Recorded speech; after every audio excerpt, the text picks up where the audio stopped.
सजावट हो सकती है नहीं, लेकिन प्रभु का वचन की आख रहा है, लेकिन मेरे लोगों ने मैनू की किया, भुला दिता। मेरे लोगों ने मैनू की किया, भुला दिता। ਆਪਾਂ ਦੇ वचन पढ़ांगे, दूसरी कैद पढ़ांगे। आमोस की किताब 4 अध्याय 12। आमोस 4:12।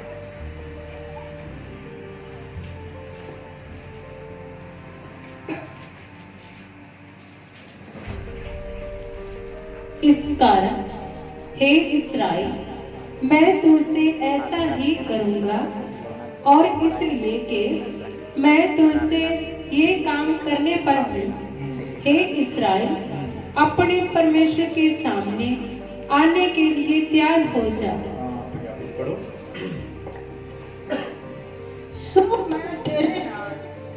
सगो मैं तेरे नाल सो मैं तेरे नाल क्यों करांगा। मैं तेरे नाल क्यों करांगा। हे इस्राएल, हे इस्राएल, अते इस लई कि मैं तेरे नाल क्यों करांगा। हे इस्राएल, अपने परमेश्वर दे मिलन दी तैयारी कर। इधर परमेश्वर दा दास, इधर प्रभु दा भक्त जन की आखिया है, हे इस्राएल, अपने परमेश्वर यहोवा नूं मिलण लई की हो जा, तैयार हो जा। आशा बरकतां दे लई नहीं, किदे लई? किन्ने लोग है प्रभु यीशु मसीह नूं किस दे लई मन्निया? हां जी, आशा दे लई, बरकतां दे लई। ज्यादातर तो लोग यीशु मसीह के पीछे क्यों चलते हैं? आशीष दे लई, बरकत दे लई। लेकिन इधर प्रभु दा दास, इधर प्रभु दा भक्त जन की कह रहा है कि बरकतां लैण लई तैयार हो जाओ। हां जी, ऐ भैणो, ऐ भैणो दसो, ऐ भाई छिंदर, किन्ने लोग अज की कर रहे हैं? किन्ने सेवक निकल आए, वो प्रभु यीशु मसीह दे लई किहड़ी कर रहे उन्होंने तैयार नहीं। इधर प्रभु का वचन खुद कह रहा है, इधर आमोस प्रभु यहोवा दा एक अभिषिक्त नबी कह रहा है, इधर प्रभु का दास की कह रहा है, हे इस्राएल। हिंदी में पढ़ो इस आयत नूं 12। इस कारण हे इस्राएल, होर कोई कारण दे नहीं तू आना प्रभु दे नेड़े। किस कारण आना? इस कारण हे इस्राएल, मैं तुझसे ऐसा ही करूंगा, तुझसे ऐसा ही करूंगा, और इसलिए कि मैं तुझ में ये काम करने पर हूँ। मैं तुझ में ये काम करने पर हूँ। हे इस्राएल, अपने परमेश्वर के सामने आने के लिए तैयार हो जा। परमेश्वर के सामने आउण लई तुसी अते मैं की होना है? तैयार होना है। लेकिन वर्तमान के समय दे विच लोग किस लई तैयार हो रहे हैं? कुछ बरकतां दे लई तैयार हो रहे हैं, कोई नरक जाण दे लई की हो रहा है? तैयार हो रहे। लेकिन जो सच्चा एक व्यक्ति है, जो प्रभु यीशु मसीह को अपने सच्चे मन तो की करता है? प्यार करता है। जो सच्चे मन तो यीशु मसीह में की चलता है? पिछे चलता है। वो बरकतां दे लई नहीं तैयार है। वो किते लई तैयार है? वो अपने परमेश्वर नूं मिलण लई कींदा है? तैयार अपने परमेश्वर नूं। देखो, जिस नूं तुसीं ज्यादा जां मैं की करदा है? प्यार करदा, मेरे लिए की है? परमेश्वर। वो मेरे लिए की है? तुहानूं कल भी दस्सिया कि शैतान ने सोचा मैं अयूब का की ले लिया, सब कुछ ले लिया, पर शैतान नहीं सी जानता कि अयूब का सब कुछ कौन है? परमेश्वर सी, यहोवा प्रभु सी। शैतान ने सोचा मैं की ले लिया, बच्चे भी ले लिया, उदों मैं घर-बार की कर लिया, सारा कुछ ले लिया, खो लिया। उदों मैं शरीर में भी की करते, कीड़े भी जख्म भी करते, खुरचदा पिया है। लेकिन उन्होंने ये नहीं पता उदा सब कुछ उदा घर नहीं है, उहदे बच्चे नहीं है, उहदे माल डंगर नहीं, उहदा सब कुछ तो कौन है? यहोवा सी। यहोवा नूं उसदे हत्थों कोई की नहीं कर सकिया, लै नहीं सकिया। कि आपां अयूब दी जगह दे हुंदे ते की सोचदे? हां जी बोलो, की सोचदे? साडा तां खुदा ने सारा कुछ की कर लिया, लै लिया। लेकिन अयूब तुहाडा तां सब कुछ की है? यहोवा प्रभु है, परमेश्वर है, सृष्टिकर्ता प्रभु यीशु मसीह है। इस करके इधर प्रभु का भक्त जन की कह रहा है? हे इस्राएल, अपने यहोवा नूं ਮਿਲਣ ਦੇ ਲਈ ਕੀ ਹੋ ਜਾਓਗੇ? ਤਿਆਰ। ਹੁਣ ਪ੍ਰਭੂ ਨੂੰ ਮਿਲਣ ਦੇ ਲਈ ਕੀ ਆ ਗਿਆ ਹੈ? ਸਮਾਂ ਆ ਗਿਆ। ਕਿੰਨੀਆਂ ਦੁਰਘਟਨਾਵਾਂ ਕੀ ਕਰ ਰਹੀਆਂ ਹੈ? ਦੱਸ ਕੀ ਕਹਿ ਰਿਹਾ ਹੈ? ਇਹ ਇਸਰਾਇਲ ਸੁਣ ਲਓ, ਇਹ ਇਸਰਾਇਲ ਸੁਣ ਲਓ, ਤੁਸੀਂ ਅਤੇ ਮੈਂ ਆਪਣੇ ਯਹੋਵਾ ਨੂੰ ਮਿਲਣ ਦੇ ਲਈ ਕੀ ਹੋਣਾ ਹੈ? ਤਿਆਰ ਹੋਣਾ। ਕਿੰਨੇ ਤਿਆਰ? ਹੱਥ ਖੜੇ ਕਰੋ। ਹਾਂਜੀ, ਕਿੰਨੇ ਤਿਆਰ? ਹਾਂਜੀ, ਸਾਰੇ ਤਿਆਰ। ਕਿੱਧਰ ਨੂੰ ਤਿਆਰ ਹੈ? ਸਵਰਗ ਜਾਣ ਨੂੰ ਤਿਆਰ ਹੈ, ਤੇ ਨਰਕ ਜਾਣ ਨੂੰ ਕਿੰਨੇ ਤਿਆਰ ਹੈ? ਹਾਂਜੀ, ਕੋਈ ਵੀ ਨਹੀਂ ਜਾਣਾ ਚਾਹੁੰਦਾ ਨਹੀਂ। ਨਰਕ ਚਾਹੇ ਅੱਛਾ ਵਿਅਕਤੀ ਹੈ, ਚਾਹੇ ਉਹਨੂੰ ਕੀ ਪੈ ਗਏ ਹੈ, ਉਹਦੇ ਸਰੀਰ ਦੇ ਵਿੱਚ ਕੀ ਪੈ ਗਏ ਹੈ? ਫੋੜੇ ਪੈ ਗਏ ਹੈ। ਪ੍ਰਭੂ ਇੱਕ ਉਹ ਵੀ ਕੀ ਕਹੇਗਾ? ਮੈਂ ਕਿੱਥੇ ਜਾਣਾ ਹੈ? ਸਵਰਗ ਦੇ ਵਿੱਚ ਹੀ ਜਾਣਾ। ਲੇਕਿਨ ਸੱਪ ਨਹੀਂ ਜਾਣਗੇ। ਕੀ ਨਹੀਂ ਜਾਣਗੇ? ਬਰਕਤਾਂ ਵਾਲੇ ਤੁਹਾਨੂੰ ਕਿੱਥੇ ਨਹੀਂ ਮਿਲਣਗੇ? ਸਵਰਗ ਦੇ ਵਿੱਚ ਨਹੀਂ ਮਿਲਣਗੇ। ਜੇ ਬਰਕਤਾਂ ਵਾਲੇ ਮਿਲੇ ਤਾਂ ਪੁਰਾਣੇ ਨੇਮ ਤੇ ਕਿੰਨੇ ਕੀ ਹੋ ਗਏ? ਤਗੜੇ ਤੋਂ ਤਗੜੇ ਮਹਾਰਾਜੇ, ਅਗੋ ਮੋਗ ਵਰਗੇ, ਸਦੋਮ ਤੇ ਅਮੋਰਾ ਵਰਗੇ, ਮਿਸ਼ਰ ਦੇ ਰਾਜੇ ਵਰਗੇ ਕਿੱਧਰ ਗਏ ਚਲੇ ਆ? ਪੈਸੇ ਵਾਲੇ ਆ। ਸਭ ਕਿੱਥੇ ਗਏ ਚਲੇ ਆ? ਨਰਕ ਚ ਗਏ ਚਲੇ। ਜੇਕਰ ਪੈਸਿਆਂ ਦੀ ਦੌੜ ਹੁੰਦੀ ਨਾ, ਜੇਕਰ ਪੈਸੇ ਦੀ ਕੀ ਹੁੰਦੀ ਹੈ? ਦੌੜ ਹੁੰਦੀ। ਜੇਕਰ ਪੈਸੇ ਵਾਲਾ ਜ਼ਿਆਦਾ ਕੀ ਕਰਦਾ? ਮੈਂ ਸਵਰਗ ਵਿੱਚ ਜਾਂਦਾ, ਤਾਂ ਪਹਿਲੀ ਸਦੀ ਦੀ ਕਲੀਸਿਆ ਨੇ ਤਾਂ ਕਿੱਥੇ ਨਹੀਂ ਜਾਣਾ? ਸਵਰਗ ਵਿੱਚ ਜਾ ਹੀ ਨਹੀਂ ਸਕਦੇ। ਉਹਨਾਂ ਨੂੰ ਪਰਮੇਸ਼ਰ ਨੇ ਕਿਤੇ ਵਿੱਚੋਂ ਦੀ ਨਿਕਾਇਆ? ਅੱਗ ਦੀ ਭੱਠੀ ਦੇ ਵਿੱਚੋਂ ਦੀ ਨਿਕਾਇਆ। ਕੀ ਆਪਾਂ ਨੂੰ ਪੱਖਪਾਤ ਕਰਦਾ ਹੈ ਭਾਈ? ਅੰਗਰੇਜ਼ੀ ਪੱਖਪਾਤ ਕਰਦਾ। ਜੇਕਰ ਪਹਿਲੀ ਸਦੀ ਦੀ ਕਲੀਸਿਆ ਕਿੱਧਰ ਦੀ ਗਈ ਹੈ? ਅੱਗ ਦੇ ਵਿੱਚੋਂ ਦੀ ਨਿਕਲੀ ਹੈ। ਜੇਕਰ ਪਹਿਲੀ ਸਦੀ ਦੀ ਕਲੀਸਿਆ ਨੂੰ ਕੀ ਕੀਤਾ ਗਿਆ? ਸਤਾਇਆ ਗਿਆ। ਜੇਕਰ ਪਹਿਲੀ ਸਦੀ ਦੀ ਕਲੀਸਿਆ ਨੂੰ ਮਾਰਿਆ ਤੇ ਕੁੱਟਿਆ ਗਿਆ। ਹੁਣ ਯਿਸੂ ਦੇ ਲਈ ਕੀ ਕੀਤੀ ਜਾਂਦੇ ਆ? ਇਹ ਸਹੀ ਤੌਰ ਤੇ ਨਹੀਂ ਕਿ ਸਾਡੇ ਖੁਦਾ ਨੂੰ ਕੋਈ ਕੀ ਨਾ ਕਵੇ, ਕੋਈ ਨਾ ਕਵੇ। ਪਿਛਲੇ ਦਿਨਾਂ ਚ ਤੁਹਾਨੂੰ ਸ਼ਾਇਦ ਪਤਾ ਕਿ 4800 ਬਾਈਬਲਾਂ, 4800 ਬਾਈਬਲਾਂ ਦਾ ਟਰੱਕ ਭਰਿਆ ਜਾ ਰਿਹਾ। ਪਤਾ ਤੁਹਾਨੂੰ? ਕੁਆੜ ਵਿੱਚ ਵੇਚੀ ਜਾ ਰਹੀ, ਉਹਨੂੰ ਰੱਦੀ ਦੇ ਵਿੱਚ ਵੇਚ ਰਹੇ, ਪਾੜ ਕੇ ਸਿੱਟੀ ਤੁਰੇ ਆਉਂਦੇ। ਈਸਾਈ ਕੋਈ ਵੀ ਕੀ ਨਹੀਂ। ਯਿਸੂ ਮਸੀਹ ਮੰਨਣ ਵਾਲਾ ਕੋਈ ਕਦਮ ਚੁੱਕੇਗਾ? ਕਿੰਨੀਆਂ ਤੁਸੀਂ ਕੀ ਕਰੋਗੇ? ਸਾੜੋ। ਕਿੰਨੀਆਂ ਕੁ ਪਾੜੋ? ਭਾਈ ਬਾਈਬਲ ਸਾੜਨਾ ਸਾਡੇ ਖੁਦਾ ਦੇ ਮਿਲਣ ਤੋਂ ਕੀ ਨਹੀਂ ਕਰ ਸਕਦੇ? ਤੁਸੀਂ ਰੋਕ ਨਹੀਂ ਸਕਦੇ। ਤੁਸੀਂ ਅਤੇ ਮੈਂ ਆਪਣੇ ਖੁਦਾ ਪ੍ਰਭੂ ਯਿਸੂ ਮਸੀਹ ਨੂੰ ਮਿਲਣ ਲਈ ਕੀ ਹੋਣਾ ਹੈ? ਤਿਆਰ ਹੋ। ਉਸ ਲਈ ਇੱਕ ਐਤ ਪੜੋ, ਹੋਰ ਐਤ ਪੜੋ। ਮੱਤੀ ਦੀ ਅੰਜੀਲ 25 ਅਧਿਆਇ ਉਹਦੀ 10 ਹੈ। 25 ਦੀ 10 ਮਿਲਣ ਲਈ ਤਿਆਰ ਹੋਣਾ।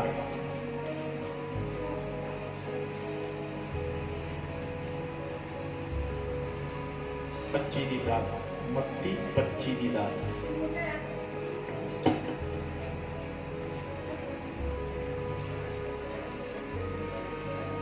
ਪੜੋ। ਅਤੇ ਜਦ ਉਹ ਮੁੱਲ ਲੈਣ ਗਈਆਂ, ਲਾੜਾ ਆ ਪਹੁੰਚਿਆ। ਇਧਰ 10 ਕੁਆਰੀਆਂ ਦੇ ਬਾਰੇ ਆਪਾਂ ਕੀ ਕਰਦੇ ਆਂ? ਵਚਨ ਪੜ੍ਹਦੇ ਹਾਂ। ਜਦੋਂ ਲਾੜਾ ਆਇਆ ਤੇ 5 ਕਿੱਧਰ ਗਈਆਂ? ਹਾਂਜੀ, ਸੁਸਤ ਜਿਹੜੀਆਂ, ਚੁਸਤ ਨਹੀਂ, ਸੁਸਤੀ ਮਾਰਨਾ। ਕਿੱਧਰ ਗਈਆਂ? ਤੇਲ ਲੈਣ ਗਈਆਂ। ਜਦੋਂ ਲਾੜਾ ਆਇਆ 5 ਘਰੇ ਤੇਲ ਲੈਣ ਗਈਆਂ ਚਲੀਆਂ। ਹਾਂ, ਅਤੇ ਜਿਹੜੀਆਂ ਤਿਆਰ ਸਨ। ਹਾਂ, ਦੇਖੋ ਜਿਹੜੀਆਂ ਕੀ ਸੀ? ਤਿਆਰ ਸਨ। ਹਾਂ, ਉਹਦੇ ਵਿੱਚ ਜਾ। ਇਹ ਜਿਹੜੀਆਂ ਕੁਆਰੀਆਂ ਨਾ, ਇਹ ਜਿਹੜੀਆਂ ਕੀ 10, ਇਹ ਕਲੀਸਿਆ ਦੀ ਕੀ ਨਹੀਂ ਛਾਇਆ ਨਹੀਂ ਹੈ। ਦੂਲਾ ਆਇਆ ਤੇ 5 ਕਿੱਧਰ ਗਈਆਂ ਚਲੀਆਂ? ਵਿਆਹ ਵਾਲੇ ਘਰ ਵਿੱਚ ਗਈਆਂ। ਉਧਰ ਕੀ ਨਹੀਂ ਹੈ? ਉਧਰ ਦੁਲਹਨ ਪਹਿਲਾਂ ਕੀ ਹੈ?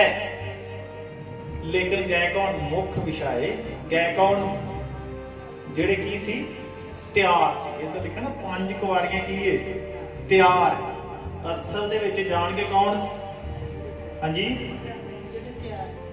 ਜੋ ਕੀ ਹੈ ਭਾਈ? ਐਸ ਭਾਈ ਸੁਖ ਠੇਕੇਦਾਰ ਸਾਹਿਬ। ਕਿਹੜੇ ਜਾਣਗੇ? ਜਿਹੜੇ ਤਿਆਰ ਹੈ। ਜਿਹੜੇ ਕੀ ਹੈ? ਤਿਆਰ। ਉਹਦੇ ਲਈ ਹੋਰ ਐਤ ਪੜੋ। ਭਜਨ ਸਹਾਇਤਾ ਚ ਜ਼ਬੂਰਾਂ ਦੀ ਪੋਥੀ 45 ਅਧਿਆਇ। ਇਹ ਤਾਂ ਬਾਅਦ ਵਿੱਚ ਪੜੋ। ਦੱਸਦੇ ਆ ਇਹ ਤਿਆਰ ਹੋਣਾ ਤੇ ਹੋਣਾ ਕਿਵੇਂ ਹੈ। ਪਹਿਲਾਂ ਆਪਾਂ ਤਿਆਰੀ ਦਾ ਵਚਨ ਪੜ੍ਹ ਕੇ ਫਿਰ ਵੇਖਾਂਗੇ ਕਿਵੇਂ ਤਿਆਰ ਹੋਣਾ ਹੈ। 45 ਅਧਿਆਏ ਉਹਦੀ 13 ਤੋਂ 15। ਅੰਦਰ ਸਰੋਵਰ ਤੇਜਵੰਤ ਹੈ, ਉਸ ਦਾ ਲਿਬਾਸ ਸੁਨਹਿਰੀ ਕਸੀਦੇ ਦਾ ਹੈ। ਬੂਟੇ ਕੱਢੇ ਹੋਏ ਪਹਿਰਾਵੇ ਪਹਿਨੀ ਉਹ ਪਾਤਸ਼ਾਹ ਕੋਲ ਪਹੁੰਚਾਈ ਜਾਵੇਗੀ। ਉਸ ਦੀਆਂ ਕੁਆਰੀਆਂ ਸਹੇਲੀਆਂ ਉਹਦੇ ਪਿੱਛੇ ਪਿੱਛੇ ਤੇਰੇ ਕੋਲ ਲਿਆਈਆਂ ਜਾਣਗੀਆਂ। ਉਹ ਆਨੰਦ ਅਤੇ ਖੁਸ਼ੀ ਨਾਲ ਪਹੁੰਚਾਈਆਂ ਜਾਣਗੀਆਂ। ਉਹ ਪਾਤਸ਼ਾਹ ਦੇ ਮਹਿਲ ਵਿੱਚ ਵੜਨਗੀਆਂ। ਇਹ ਤੇ ਲਿਖਿਆ ਹੈ ਉਹ ਕਸੀਦੇ ਕੱਢੀਆਂ ਹੀ ਉਹਨਾਂ ਦੇ ਕੱਪੜਿਆਂ ਦੇ ਉੱਤੇ ਅਲੱਗ-ਅਲੱਗ ਲਿਬਾਸਾਂ ਦੇ ਉੱਤੇ ਕੀ ਕੱਢੇ ਹੋਏ ਆ। ਕਸੀਦੇ ਦਾ ਮਤਲਬ ਫੁੱਲ ਕੱਢੇ ਹੋਏ। ਇਹ ਫੁੱਲ ਕਿਵੇਂ ਕੱਢਿਆ ਜਾਂਦਾ ਹੈ? ਕਹਿ ਭੈਣਾਂ ਨੇ ਕੱਢੇ ਹੋਣ ਐ ਭੈਣ ਪੂਜਾ ਸੂਈ ਨਾਲ ਤਾਂ ਕੱਢਿਆ ਜਾਂਦਾ ਹੈ, ਪਰ ਕਿਵੇਂ ਫਰੇਮ ਪਾ ਕੇ ਕਿੰਨਾ ਕੱਸੀਦਾ ਹੈ? ਬਹੁਤ ਜ਼ਿਆਦਾ ਕੱਸੀਦਾ। ਜਦੋਂ ਬਹੁਤ ਜ਼ਿਆਦਾ ਕੱਸੀਦਾ ਹੈ ਤੇ ਕੱਪੜਾ ਫਟਣ ਨੂੰ ਕੀ ਹੋ ਜਾਂਦਾ ਹੈ? ਤਿਆਰ ਹੋ ਜਾਂਦਾ ਹੈ। ਪਰ ਜਿਹਨੇ ਫੁੱਲ ਬਣਾਉਣਾ ਉਹਦਾ ਨਿਸ਼ਾਨਾ ਕੀ ਹੁੰਦਾ ਹੈ? ਤੈਨੂੰ ਮੈਂ ਕੀ ਬਣਾਉਣਾ ਹੈ? ਫੁੱਲ ਬਣਾਉਣਾ। ਉਹਨੂੰ ਪੂਰੀ ਤਰ੍ਹਾਂ ਕੀ ਕੀਤਾ ਜਾਂਦਾ? ਕੱਪੜੇ 'ਚ ਕੱਸਿਆ ਜਾਂਦਾ। ਉਹਨੂੰ ਕਹਿੰਦੇ ਫਰੇਮ। ਜਦੋਂ ਫੁੱਲ ਬਣਦਾ ਹੈ ਤੇ ਬਾਅਦ ਵਿੱਚ ਜਦੋਂ ਫੁੱਲ ਬਣ ਜਾਂਦਾ ਹੈ ਤਾਂ ਫੁੱਲ ਨੂੰ ਪੁੱਛੀਏ ਐਵੇਂ ਬਣ ਗਿਆ ਕੀ ਕਹੇਗਾ ਫੁੱਲ? ਹਾਂਜੀ, ਇਹਦੇ ਲਈ ਮੈਂ ਬੜੇ ਕੀ ਚੱਲੇ ਆ, ਕਸ਼ਟ ਚੱਲੇ। ਕਿੰਨਿਆਂ ਨੇ ਤਾਂ ਮੈਨੂੰ ਕੀ ਮਾਰੀਆਂ? ਸੂਈਆਂ ਮਾਰੀਆਂ। ਮੈਂ ਥੋੜਾ ਜਿਹਾ ਢਿੱਲਾ ਨਹੀਂ, ਮੈਨੂੰ ਫਿਰ ਕੀ ਕਰ ਦਿੰਦੇ? ਕੱਸ ਦਿੰਦੇ। ਇਹ ਭਾਈ ਜਿਹੜਾ ਤੁਹਾਨੂੰ ਤੇ ਮੈਨੂੰ ਤਿਆਰ ਕਰਨ ਵਾਲਾ ਇੱਕ ਹੀ ਹੈ, ਉਹ ਹੈ ਸਾਡੇ ਜੀਵਨ ਵਿੱਚ ਆਉਣ ਵਾਲੇ ਕਸ਼ਟ। ਲਿਆਉਂਦਾ ਪ੍ਰਭੂ ਹੈ, ਲੇਕਿਨ ਉਹਨਾਂ ਕਸ਼ਟਾਂ ਦੇ ਦੁਆਰਾ ਮੈਂ ਕੀ ਹੋਣਾ ਹੈ? ਤਿਆਰ ਹੋਣਾ। ਕਾਹਦੇ ਲਈ? ਯਿਸੂ ਮਸੀਹ ਦੀ ਆਖਣ। ਇਹ ਫੁੱਲ ਕੱਲੇ ਦੇ ਵਚਨ ਵਿੱਚ ਲਿਖਿਆ ਹੈ ਉਹ ਰਾਜੇ ਦੇ ਕੋਲ ਕੀ ਕੀਤੀ ਗਈ ਹੈ? ਪਹੁੰਚਾਈ ਗਈ। ਇਹ ਜੇਕਰ ਰਾਜੇ ਕੋਲੇ ਜਾਣਾ ਹੈ ਤਾਂ ਤੁਹਾਡੀ ਅਤੇ ਮੇਰੀ ਵੀ ਕੀ ਹੋਣੀ ਹੈ? ਐ ਭੈਣੋ, ਤਿਆਰੀ ਹੋਣੀ ਹੈ, ਪੂਰੀ ਤਰ੍ਹਾਂ ਕਸਾਈ ਹੋਣੀ ਹੈ। ਲੇਕਿਨ ਵਰਤਮਾਨ ਦੇ ਸਮੇਂ ਦੇ ਲੋਕ ਕੀ ਨਹੀਂ ਚਾਹੁੰਦੇ? ਕਸਾਈ ਨਹੀਂ ਚਾਹੁੰਦੇ। ਕੀ ਨਹੀਂ ਚਾਹੁੰਦੇ? ਕਸਾਈ ਨਹੀਂ ਚਾਹੁੰਦੇ। ਇਹ ਪ੍ਰਭੂ ਦਾ ਕੱਲ ਆਪਾਂ ਵਚਨ ਪੜਿਆ, ਉਸ ਨੂੰ ਫਿਰ ਦੁਬਾਰਾ ਪੜੋ। ਯਸ਼ਾਇਆ 34 ਵਿੱਚ ਆਓ, 34 ਅਧਿਆਇ 9-10 ਪੰਜਾਬੀ ਚ ਪੜਿਆ।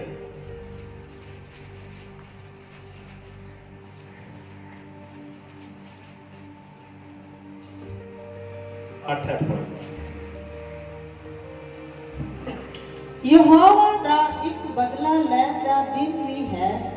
ਹਾਂ, ਯਹੋਵਾ ਪਰਮੇਸ਼ਰ ਦਾ ਇੱਕ ਬਦਲਾ ਲੈਣ ਵਾਲਾ ਵੀ ਕੀ ਹੈ? ਸੁਧਰਨ ਦੇ ਲਈ ਵੀ ਪ੍ਰਭੂ ਮੌਕਾ ਦਿੰਦਾ ਹੈ। ਸੁਧਰਨ ਦੇ ਲਈ ਵੀ ਪ੍ਰਭੂ ਕੀ ਦਿੰਦਾ? ਇੱਕ ਦਿਨ ਦਿੰਦਾ ਹੈ। ਲੇਕਿਨ ਯਾਦ ਰੱਖਿਆ ਜੇ ਪਰਮੇਸ਼ਰ ਦਾ ਵੀ ਇੱਕ ਕੀ ਹੈ? ਦਿਨ ਹੈ, ਬਦਲਾ ਲੈਣ ਦਾ ਦਿਨ। ਹਾਂ, ਸਹਿਯੋਗ ਦੇ ਕਾਰਨ ਇੱਕ ਵੱਟਾ ਦੇਣ ਦਾ ਵਰਾ, ਉਹਦੀਆਂ ਨਦੀਆਂ ਰਾਲ ਬਣ ਜਾਣਗੀਆਂ। ਉਹਦੀਆਂ ਨਦੀਆਂ ਕੀ ਬਣ ਜਾਣਗੀਆਂ? ਰਾਖ ਬਣ ਜਾਣਗੀਆਂ। ਅਤੇ ਉਹਦੀ ਕਾਖ ਗੰਧਕ, ਉਹਦੀ ਧਰਤੀ ਬਲਦੀ ਹੋਈ ਰਾਲ ਹੋ ਜਾਵੇਗੀ। ਉਹਦੀ ਧਰਤੀ ਬਲਦੀ, ਉਹਦਾ ਧੂਆਂ ਸਦਾ ਉੱਠਦਾ ਰਹੇਗਾ। ਉਹਦਾ ਧੂਆਂ ਕੀ ਰਹੇਗਾ? ਸਦਾ ਹੀ ਰੁਕਦਾ ਰਹੇਗਾ। ਹਾਂ, ਪੀੜ੍ਹੀਓਂ ਪੀੜ੍ਹੀ ਉਹ ਵੀਰਾਨ ਰਹੇਗੀ। ਹਾਂ, ਪੀੜ੍ਹੀਓਂ ਪੀੜ੍ਹੀ ਉਹ ਕੀ ਰਹੇਗੀ? ਵੀਰਾਨ ਰਹੇਗੀ। ਹਾਂ, ਅਤੇ ਸਦਾ ਲਈ ਕਦੇ ਵੀ ਉਹਦੇ ਵਿੱਚੋਂ ਕੋਈ ਲੰਘਣ ਵਾਲਾ ਨਾ ਹੋਵੇਗਾ। ਹਾਂ, ਅੱਗੇ ਲੰਮਟੀ ਅਤੇ ਕੰਡੇਲਾ, ਲੰਮਟਿੰਗ ਤੇ ਕੰਡੇਲਾ, ਹਾਂ, ਉਹਦੇ ਉੱਤੇ ਕਬਜ਼ਾ ਕਰਨਗੇ। ਉਹਦੇ ਤੇ ਕੀ ਕਰਨਗੇ? ਕਬਜ਼ਾ ਕਰਨਗੇ। ਅਤੇ ਉੱਲੂ ਅਰ ਕਾਂ ਉਹਦੇ ਵਿੱਚ ਵਸਣਗੇ। ਉਹ ਉਸ ਉੱਤੇ ਘਬਰਾਹਟ ਦੀ ਜਰੀ ਅਤੇ ਵਿਰਾਨੀ ਦਾ ਸਾਰ ਖਿੱਚੇਗਾ। ਉਹਦੇ ਸਰੀਰ ਉਹਨੂੰ ਅਲੋਪ ਰਾਜ ਸੱਦਣਗੇ ਅਤੇ ਉਹਦੇ ਸਾਰੇ ਸਰਦਾਰ ਨਾ ਹੋਇਆ ਜਿਹੇ ਹੋਣਗੇ। ਉਹਨਾਂ ਦੇ ਸਰਦਾਰ ਕਿੰਨੇ ਵਰਗੇ ਆ? ਨਾ ਹੋਇਆ ਵਰਗੇ। ਉਹਨਾਂ ਦੇ ਸਰਦਾਰ ਕਿਹੜੇ ਆ? ਅੱਜ ਦੇ ਵਰਤਮਾਨ ਦੇ ਸਮੇਂ 'ਚ ਜਿਹੜੇ ਸੇਵਕ ਹੈ ਕੀ ਹੈ? ਨਾ ਹੋਇਆ ਵਰਗੇ। ਕਿਹੜੇ ਹੈ ਕੋਈ ਹੋਇਆ ਵਰਗੇ? ਜੇ ਹੋਇਆ ਵਰਗੇ ਹੋਣ ਤੇ ਕਦੇ ਵੀ ਕਲੀਸਿਆ ਵਿੱਚ ਕਿਹੜਾ ਪ੍ਰਚਾਰ ਕਰੇ? ਬਰਕਤ ਦਾ ਪ੍ਰਚਾਰ ਨਾ ਹੋਵੇ। ਜੇ ਉਹਨਾਂ ਨੂੰ ਕੁਝ ਕੀ ਹੋਵੇ? ਹੋਇਆ ਵਰਗੇ ਹੋਣ ਤੇ ਕਦੇ ਵੀ ਨੱਚਣ ਟੱਪਣ ਦਾ ਕੀ ਨਾ ਕਰਨਾ? ਪ੍ਰਚਾਰ ਹੀ ਨਾ ਕਰਨਾ। ਕਿਹੜਾ ਨੱਚਣ ਟੱਪਣਾ ਕਰਨਾ? ਤੇ ਕਿਹੜੀ ਆਇਤ ਹੈ? ਕੌਣ ਨੱਚਿਆ? ਦਾਊਦ ਨੱਚਿਆ। ਕੌਣ ਨੱਚਿਆ ਹੈ ਵੀਰ? ਹੈ ਸ਼ਿੰਦਰ ਸਾਹਿਬ, ਦਾਊਦ ਨੱਚਿਆ। ਇਹ ਭਾਈ ਤੁਸੀਂ ਅਤੇ ਮੈਂ ਦਾਊਦ ਦੇ ਛੁਡਾਏ ਹੋਏ ਨਹੀਂ ਆ। ਤੁਸੀਂ ਅਤੇ ਮੈਂ ਕਿਹਦੇ ਛੁਡਾਏ ਹੋਏ ਆ? ਯਿਸੂ ਮਸੀਹ ਨੱਚਿਆ। ਹਾਂਜੀ, ਜੇ ਤਾਂ ਯਿਸੂ ਨੱਚਿਆ ਹੈ ਫੇਰ ਕੀ ਕਰ ਲੋ? ਨੱਚ। ਪ੍ਰਭੂ ਯਿਸੂ ਮਸੀਹ ਨੇ ਕਿਹਾ ਤੁਹਾਡਾ, ਪ੍ਰਭੂ ਦਾ ਦਾਸ ਪੌਲਸ ਕਹਿੰਦਾ ਤੁਹਾਡਾ ਉਹ ਸੁਭਾਅ ਹੋਵੇ ਜੋ ਦਾਊਦ ਦਾ ਗਿਆਨ, ਤੁਹਾਡਾ ਉਹ ਜੀਵਨ ਹੋਵੇ ਜੋ ਦਾਊਦ ਦਾ। ਇਸ ਤਰ੍ਹਾਂ ਕਿਹਾ ਕਿ ਮਸੀਹ ਦਾ ਕਿਹਾ। ਹਾਂਜੀ, ਤੁਹਾਡਾ ਉਹ ਸੁਭਾਅ ਹੋਵੇ ਜੋ ਪ੍ਰਭੂ ਯਿਸੂ ਮਸੀਹ ਦਾ ਹੈ। ਇਹ ਨਹੀਂ ਕਿਹਾ ਤੁਹਾਡਾ ਉਹ ਸੁਭਾਅ ਹੋਵੇ ਜੋ ਰਾਜਾ ਦਾਊਦ ਦਾ ਹੈ। ਇਸ ਤਰ੍ਹਾਂ ਨਹੀਂ ਹੈ, ਲੇਕਿਨ ਨਾ ਹੋਇਆ ਵਰਗੇ ਹੈ। ਕਿਹੜੇ ਹੈ? ਪਾਸਟਰ ਕੀ ਹੈ? ਨਾ ਹੋਇਆ ਵਰਗੇ। ਦੱਸਿਆ ਕਿੰਨਾ ਕੁਛ ਸਮਾਂ ਗਵਾ ਲਿਆ ਬਚਨ ਵਿੱਚ ਲਿਆ। ਉਹਦੇ ਪੜ੍ਹੋ ਇੱਕ ਹੈ, ਇਹਦੇ ਜਿਹੜੇ ਉੱਲੂ, ਇਹ ਜਿਹੜੀਆਂ ਚਰਚਾਂ ਪਈਆਂ ਹੋਈਆਂ ਵੱਡੇ ਵੱਡੇ ਬਿਲਡਿੰਗਾਂ, ਇਹਦੇ ਵਿੱਚ ਕੌਣ ਵਸਣਗੇ? ਉੱਲੂ। ਇਹਦੇ ਵਿੱਚ ਕੌਣ ਵਸਣਗੇ? ਕਾਂ। ਇਹਨਾਂ ਦੇ ਵਿੱਚ ਵਸਣ ਕੌਣਗੇ? ਲਮਟੀਂਗ। ਅਲੱਗ ਅਲੱਗ ਕੀ ਵਸਣਗੇ? ਡੰਗਰ ਜਾਨਵਰ ਵਸਣਗੇ। ਭਾਈ ਯਿਸੂ ਮਸੀਹ ਦੀ ਕਲੀਸਿਆ ਦਾ ਜਿਨ੍ਹਾਂ ਨੇ ਤਿਆਰ ਹੋਏ ਸੀ ਉਹ ਪ੍ਰਭੂ ਕੋਲ ਕੀ ਹੋ ਗਏ? ਇਹਦੇ ਵਿੱਚ ਚਰਚ ਦਾ ਮਤਲਬ ਕੀ ਹੈ? ਇੰਗਲਿਸ਼ ਦਾ ਵਰਡ ਹੈ ਚਰਚ, ਪੰਜਾਬੀ ਚ ਕੀ ਕਹਿੰਦੇ ਇਹਨੂੰ? ਕਲੀਸਿਆ। ਕਲੀਸਿਆ। ਇਹ ਚਰਚ ਜਿਹੜੀ ਹੈ ਇਹ ਤੁਸੀਂ ਅਤੇ ਕੀ ਹੈ? ਮੈਂ ਆ। ਜਿਨ੍ਹਾਂ ਨੇ ਯਿਸੂ ਮਸੀਹ ਨੂੰ ਮਿਲਣ ਲਈ ਕੀ ਹੋਣਾ ਹੈ? ਤਿਆਰ। ਜਿਨ੍ਹਾਂ ਨੇ ਪ੍ਰਭੂ ਯਿਸੂ ਮਸੀਹ ਨੂੰ ਮਿਲਣ ਲਈ ਕੀ ਹੋਣਾ ਹੈ? ਤਿਆਰ ਹੋਣਾ। ਉਹਦੇ ਲਈ ਕਹਿ ਪੜੋ, ਪਹਿਲਾ ਪਤਰਸ 4 ਅਧਿਆਏ ਉਹਦੀ 3 ਹੈ।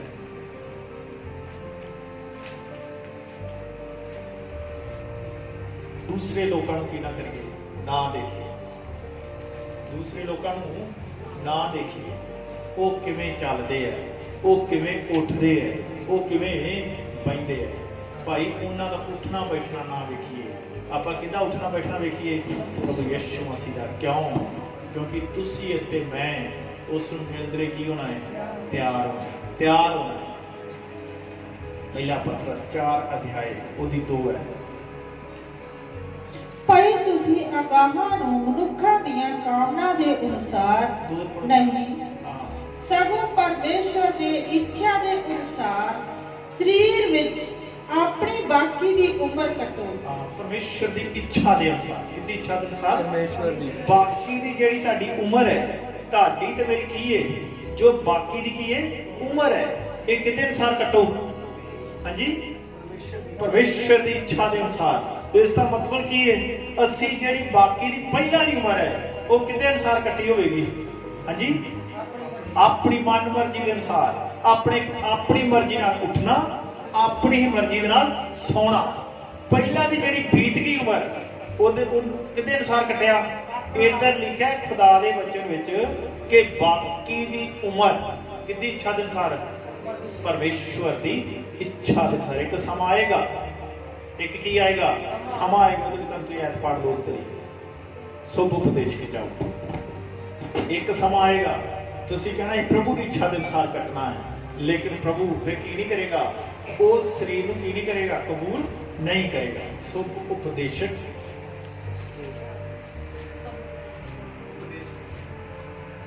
ਉਪਦੇਸ਼ਕ 12 ਅਧਿਆਇ 12 ਦੀ 1। ਆਪਣੀ ਜਵਾਨੀ ਦੇ ਦਿਨੀ ਆਪਣੇ ਸਿਰਜਣਹਾਰ ਪਰਮੇਸ਼ਰ ਨੂੰ ਚੇਤੇ ਰੱਖ। ਆਪਣੇ ਜਵਾਨੀ ਦੇ ਕਿ ਬਜ਼ੁਰਗੀ ਹਾਲਤ ਵਿੱਚ। ਹਾਂਜੀ, ਬਜ਼ੁਰਗੀ ਹਾਲਤ ਵਿੱਚ ਤਾਂ ਸਾਰਿਆਂ ਦਾ ਕੰਮ ਕੀ ਹੁੰਦਾ ਹੈ? ਐਂਡ ਤੇ ਆ ਜਾਂਦਾ ਹੈ। ਉਦੋਂ ਸਾਰੇ ਕੀ ਕਰਨਾ ਪੈਂਦੇ ਆ? ਮਾਲਾ ਜਪਣ ਲੱਗ ਪੈਂਦੇ। ਲੇਕਿਨ ਖੁਦਾ ਦਾ ਵਚਨ ਇੱਥੇ ਕੀ ਕਹਿੰਦਾ?